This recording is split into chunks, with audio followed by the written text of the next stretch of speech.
Hey, so we're back at it again today. Same thing as yesterday. We're milling for a customer. I got a big cherry log on the mill. I got to do a blade change. If you only want to see milling and you're a moron, then just fast forward until you see the side moving. But this is, I'm going to show you the log. It's a pretty big dull log. Now I'm giving him a decent price on this because he only wants it slabbed 2 inches all the way down.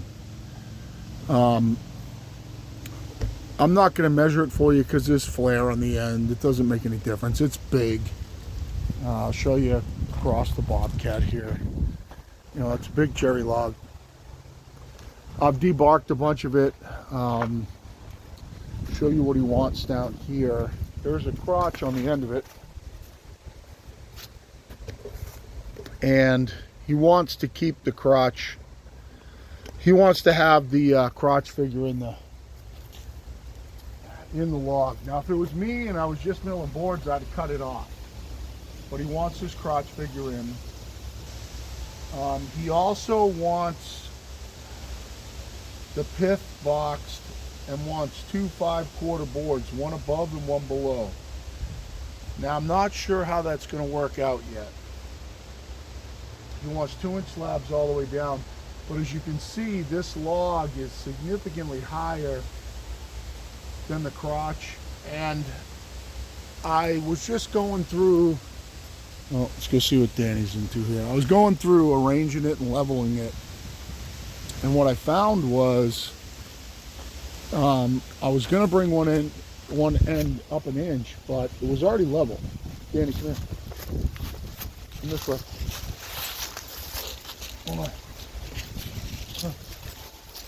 I took the all the garden fence out and gave him an extension, which I think might have made it worse. You got to pay attention, Dan. I got to move his thing down here. I just don't want him laying around in the mud. I don't want him anywhere where I can back over him. Go do some dog things. Look at him. A little while ago he pulled out of his collar and he's just sitting down there. It's just no big deal. But anyway, you can see that the top is significantly higher than the crotch, and I put a level on the top, and basically the top is level. So to center these 2 piths against the one on the other end, this was going to have to come up an inch. But I don't see as that makes sense because the top's flat. So I'm going to try to take a 2-inch slab out of the top, if I can, above the crotch, and then flip it over and then mill the rest of it. And that'll give me a flat side to hold on to, because one of the problems with milling slabs on a mill like this is you have trouble holding on to it. That may or may not make sense to you, but when you have that big radius taper in the log, holding it is an issue. Especially holding it down by the bottom. If you want to slab the whole thing, holding it down by the bottom on that radius is an issue. So it makes more sense to take a flat and then flip it and then mill it out in slabs so that you have a square edge on the bottom that you can hold on to. So I have debarked a bunch of the top. There was some mud on this end and some mud on the far end when I dragged it out of the pile. And oh God, baby. I'm going to take this thing out of here one more time. Usually this dog has a sixth sense about unfucking himself from stuff when he gets caught up.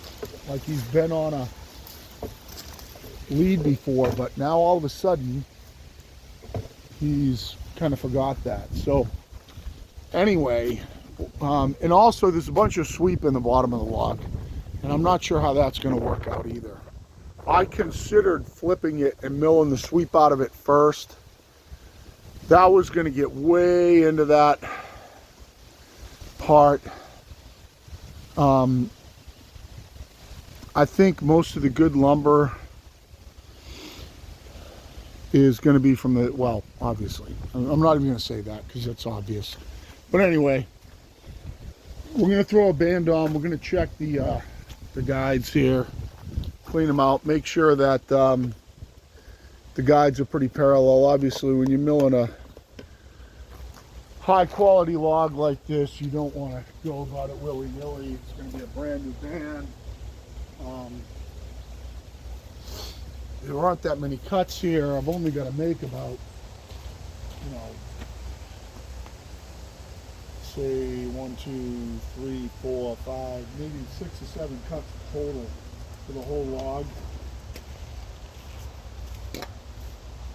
Now it does look to me kind of like this guide right here is not parallel. We're going to check it.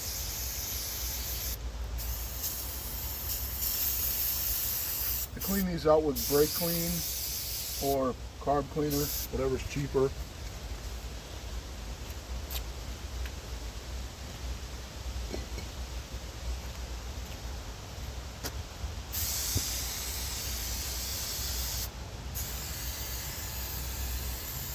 Probably the most expensive part about running the mill is doing this.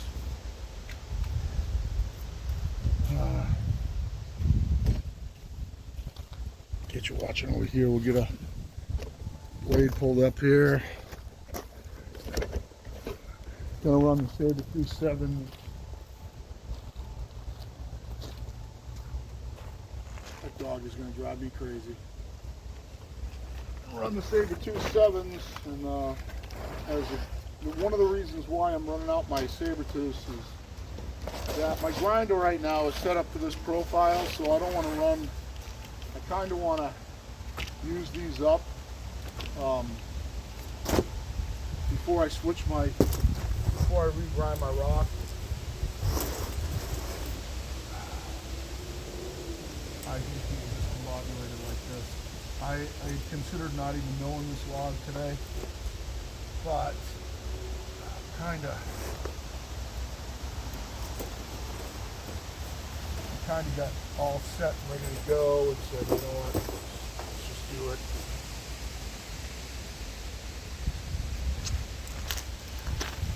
Get you looking back over here. We're going to put it in. We're going to make sure that everything's right on this before we go to town on this log.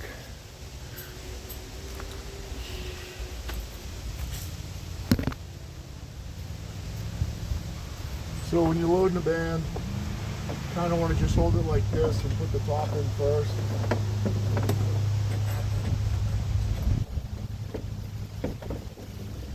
Kind of get it around the wheels.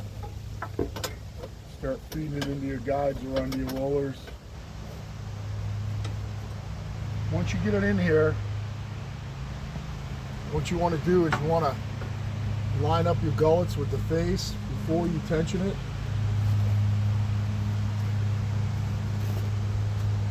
Said this before, but it's important, because if your tracking's perfect, when you tension it, it's not going to move. It's going to stay where it is. So if you do it with your gullets all messed up in your alignment, it might look like it needs to be adjusted when it doesn't. So I got it pretty close.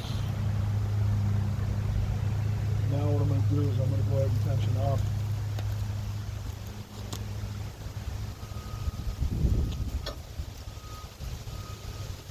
So just what I do on this is I rock it just until I see the spring move. I'm going to get in front of the camera, sorry.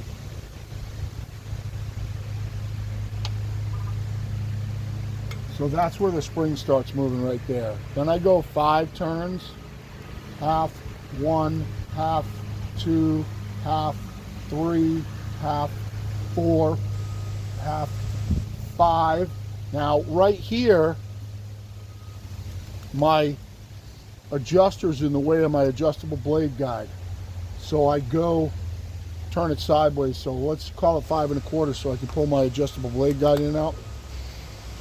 And what we're going to do is we're going to just check the tracking.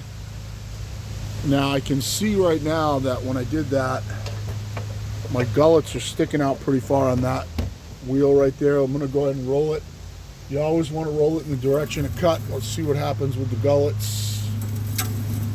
Typically with these bands, I don't have to adjust. Right now those gullets are perfect on that side. They're perfect on this side. Right now this does not need to be adjusted.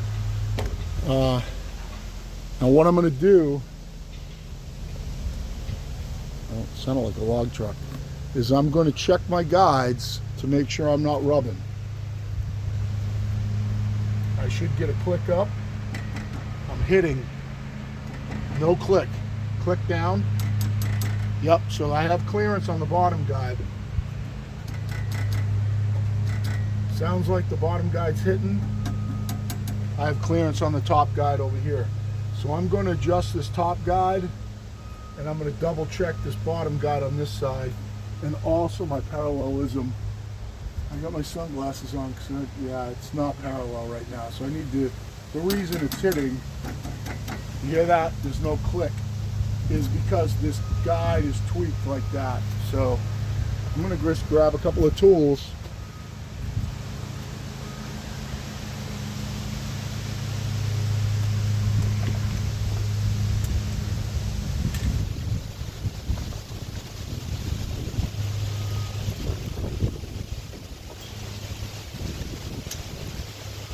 Out of my kit.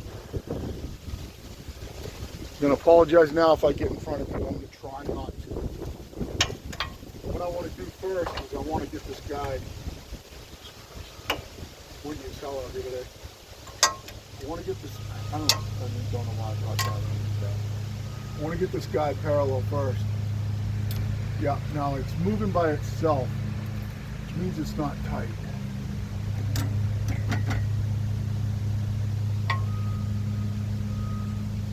Right now it's fairly parallel, so what I want to do is I want to try to tighten it up right there.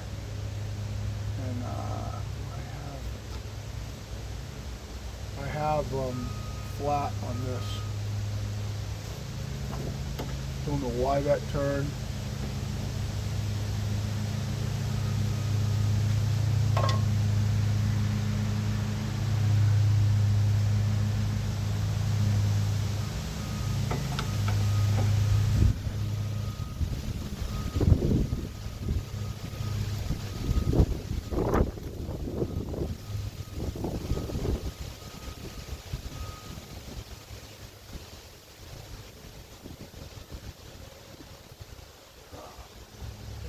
Holding it. Not. Well, that's interesting.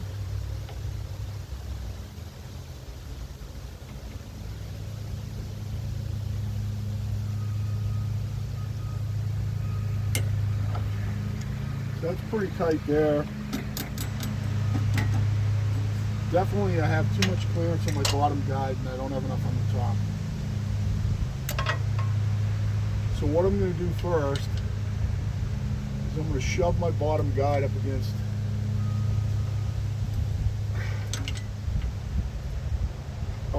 the band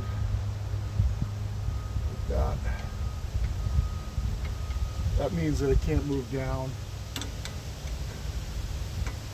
It's probably going to pop up when I do this. Yep. Okay, now I just want to get my guide. I'm going to put a little bit of pressure on it up and tighten it. So now I have clearance up.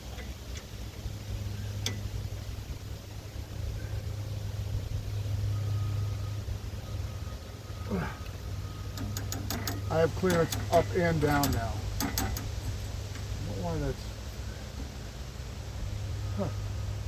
It's got to be a set screw that's... Yeah. I was just going to say, there's going to be a set screw that's not tight here.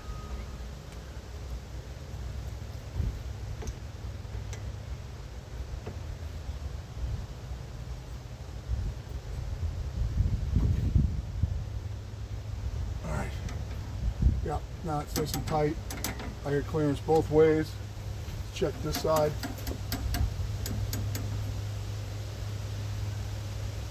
All right, my guide on this side. My guide on this side is rubbing on the bottom. So I'm gonna just adjust this one too. It looks parallel, kinda.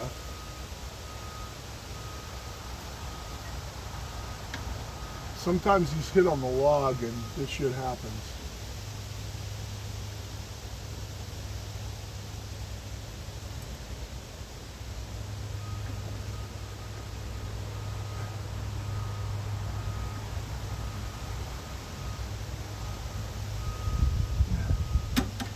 Okay, now I have clearance on the downside, and I get a little bit too much on the upside, so what I'm going to do is I'm going to loosen the top. It's going to be a pretty big heavy cut on this hardwood, so drop it on the blade. I'm going to pick up on the band just a teeny bit, tighten it back down, let it go.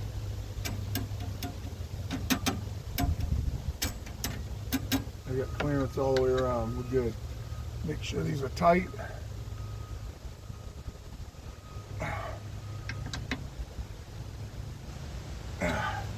No, you do not have to do this every time.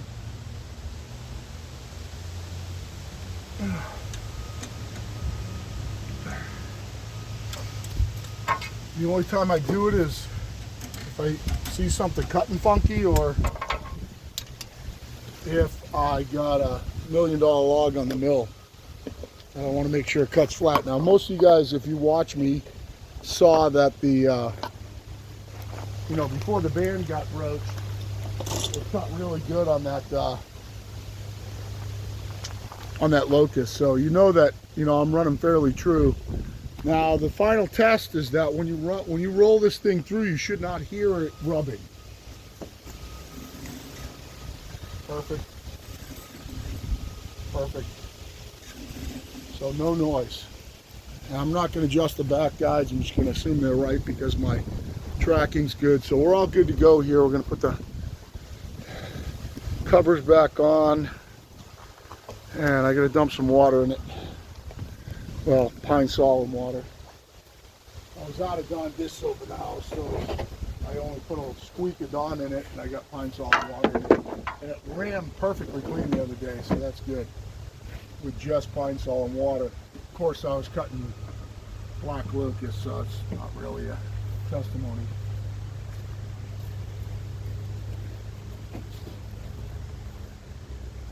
That's all it takes for basically a full adjustment right there. We adjusted both guides, we adjusted parallelism, we adjusted clearance, tension, tracking didn't need to be.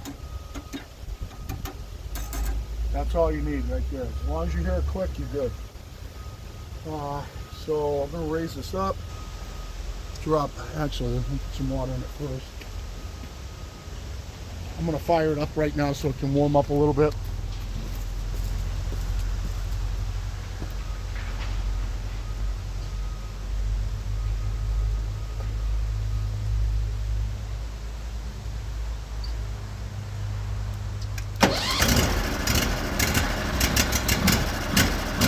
I did fill it with fuel before I put it away last time. So.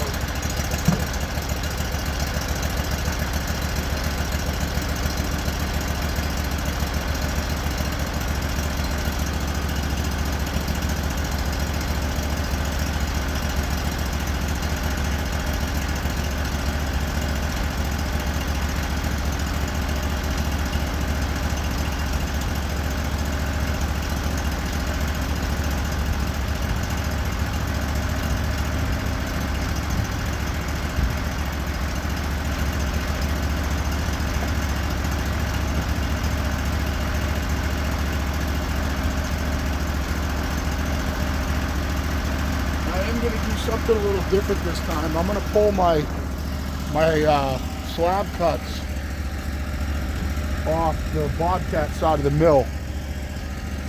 So any slab cuts I make are going to go over here. That's kind of opposite of what I normally do, because I got my sawhorses positioned to where I can lift the 2-inch slabs off onto them by myself. So I don't want to throw my slab cuts over here, so my slab cuts are going to go on the other side.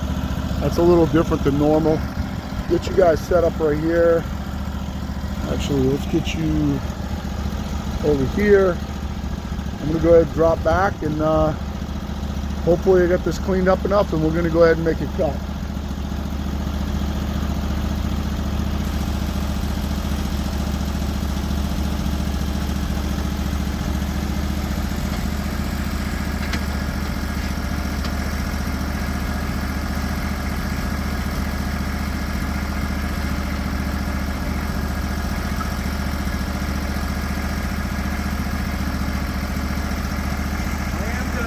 Down to see how high the log is right here.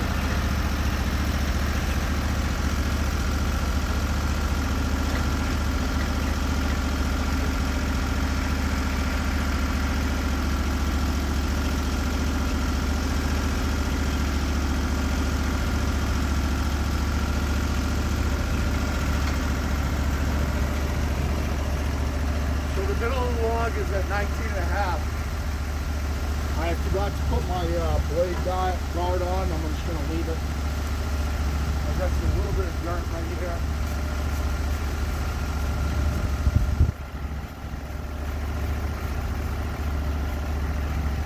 I don't want to roach this man right away.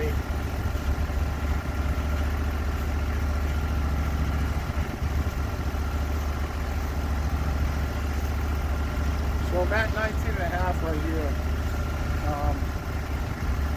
I'm going to drop down to at least 18.5 and make the scale and see what that looks like. I want to be careful. I want to give them the most of this log that I possibly can. So we're going to come down to 18.5 and make this pretty tough.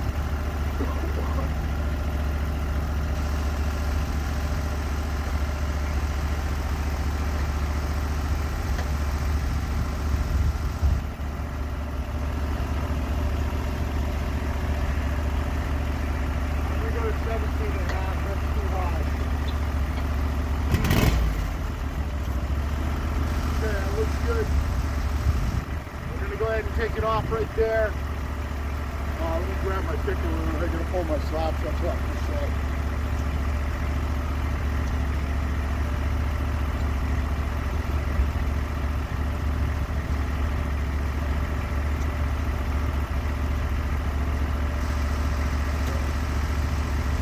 All right, let's take it off.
Really nice, effortless. I couldn't even feel the cut.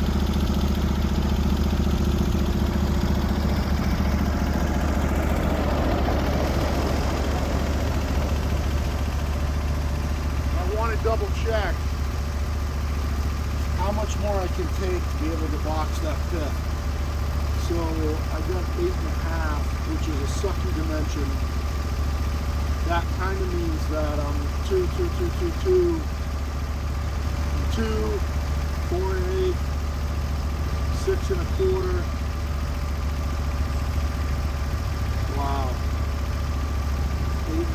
That means right now, if I take 2-inch slabs off this and ignore what he asked me to do, I give him all nice 2-inch slabs all the way to the pit.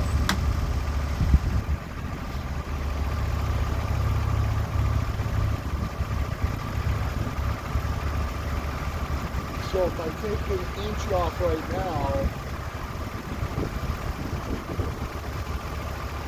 take 1 more inch off right now, then I got 3, and then I can do that 5/4 board. So I'm going to take 1 inch slab off this right now. Then I'm going to flip it over.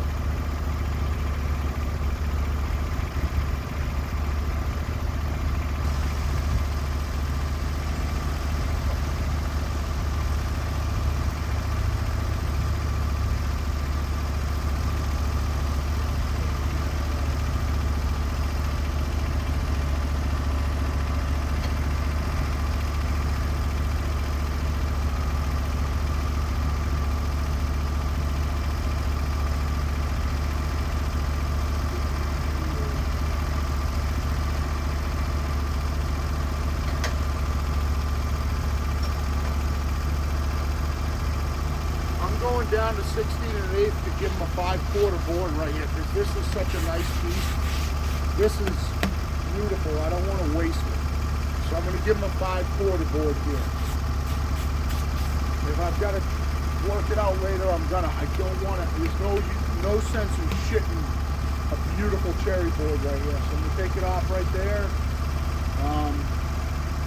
Give him a 5/4 board right here, and then we'll flip it over.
This is board number 1. I'll show you the cut.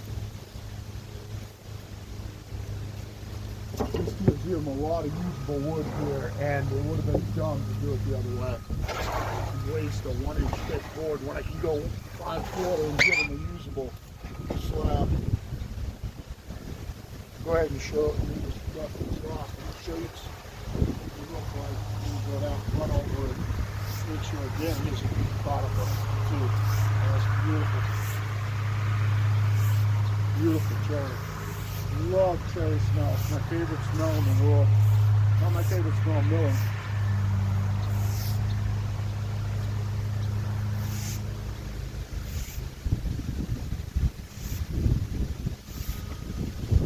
It's got a little bit of that crotch figure in it, which is kind of cool. Go ahead and show it to you real quick. If you guys don't like videos getting long, then you might want to sign off now, because this video might get long with me having to flip this log with a strap. I don't think I can. I'll try to flip it by hand first. But yeah, take a look at it. It's beautiful. Still a little dust on it, but it's nice and clear. A little bit of that crotch figure starting to show up right there. That's going to be awesome with slabs. So it's flipper over time. I'm either going to have to do this with the machine, or I'm going to do it with a PV. I'll try it with a PV. I'm going to guess that I can't do it. The other thing that's going to have to happen here that's going to be weird is I have my stops adjusted to the log. I'm not sure how that's going to work out when I flip it over. So let's see if I can flip it And if I can, then I'll Hercules. If I can't, then I'll wrap a strap around it, put it on the machine.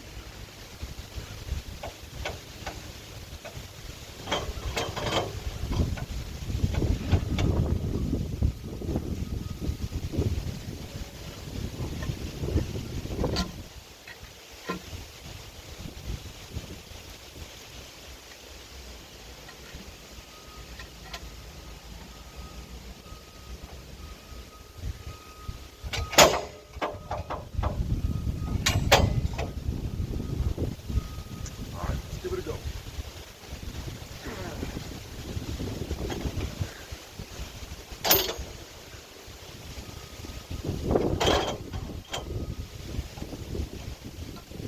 Hey, that log dog assist helps me right there.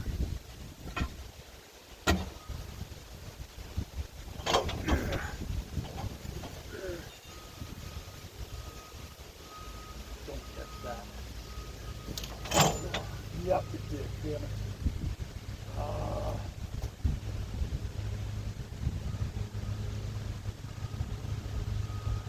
Okay, I gotta move something. I'll get the log dog assist just kind of set so that the log won't roll back. What happened was, I'll show you, the crotch. Yep, okay. The crotch caught that log dog right there, so it won't flip over. It grabbed it. Maybe I can pick it up. You can see that, you know, that the stops are all messed up, but once I get it over, I can move it around. I might try to, let me see if I can back off that one stop right now. This is unique. This is unique to Norwood mills too, guys. Being able to do this is unique to a Norwood mill. You can't do this on every mill. And what that means is that if you don't have the log all the way over, instead of having to break your ass to try to get it over, you can just move the stop up against it. I'm not sure how much I want to come over yet. I know that in here somewhere is a happy medium about 4 inches in. It's kind of a happy medium to give myself clearance to that inside guide. Let's see if I can get it to fall now. If I get it off this log dog over here, maybe I can pick it up. And then it's going to want to drop.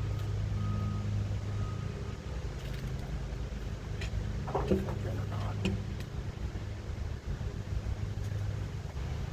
it's kind of stuck on it. Let's see if I can shove it.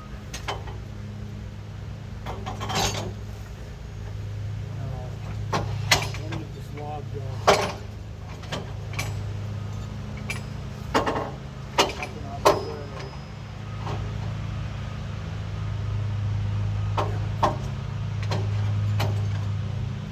This is probably why they put these little clips on here. Let's take it right out. Let's take this right out.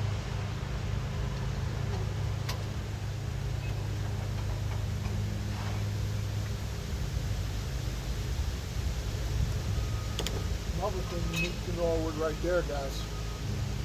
You take that dog right out, so it's not in my way anymore. Just 2 pins.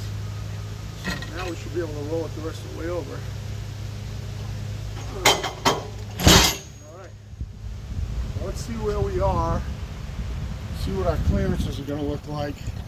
Because we are going to be milling pretty much this whole log right where it is. Now it looks good there. I would say it looks decent.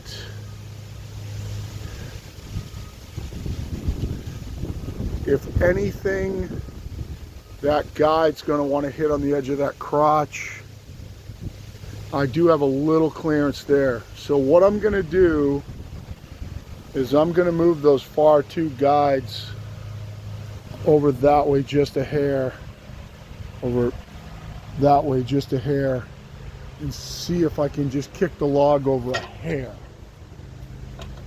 Not very much. And I got to get them down anyway. So I want to move this, see if I'm hitting, yeah, I'm hitting on it. So if I can give myself an inch,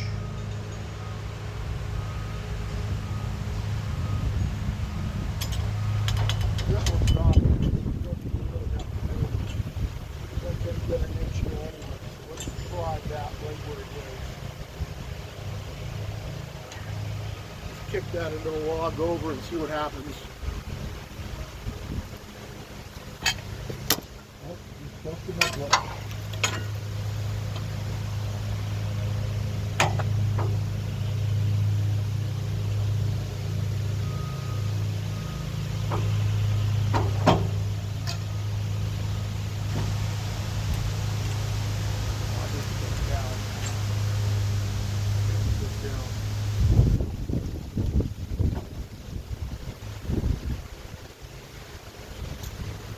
Important to remember these things before you bust up against these things. You gotta drop them down. These gotta go all the way down. As long as I'm lower than 2 inches, I'm good. So this one's actually probably gonna go in. Got this one down.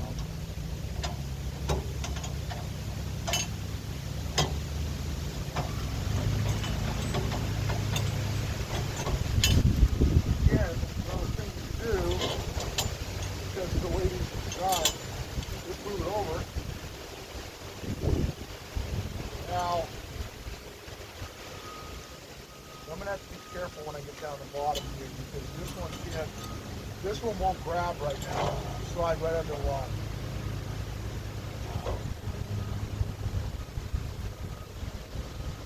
So I am going to pick it up just till it grabs right there. Push it all the way in. Tighten it down. Let's make sure we're going to clear.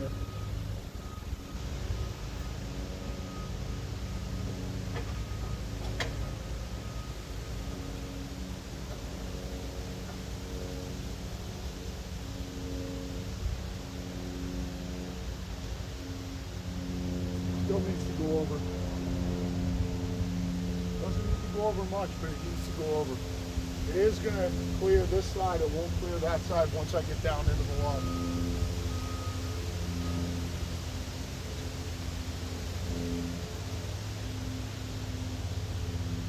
Since that one's not touching, I'll just shove the log. Shove the log over against it. So all this prep work is just to go to slabbing. And hope there's no metal.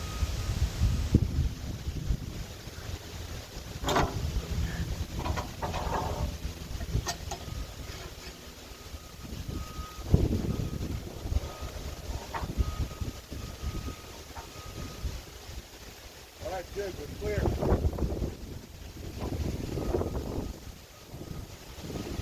The log is perfect right where it is.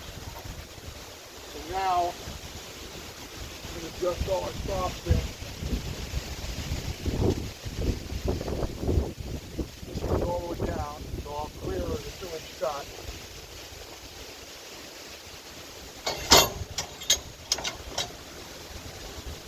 Put this one all the way in.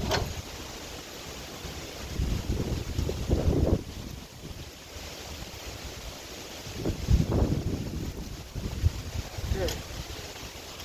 Clear, we've dogged the thing down. Just give a once over for any mud or anything. I don't think there is any because this was the top. We can go to slabbing.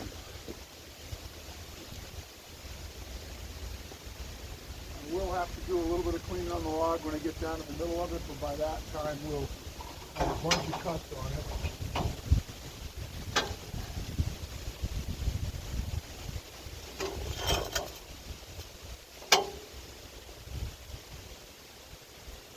This one still wouldn't be able to work because it's out so far. There's no reason to dog it there. There's no crap on the end. Alright, so we're going to take the top off it. I'm going to guess that we're going to clean up. We're going to clean up at about, we're going to just barely hit at 14. So I'll get you guys over here so you can see kind of speed of cut.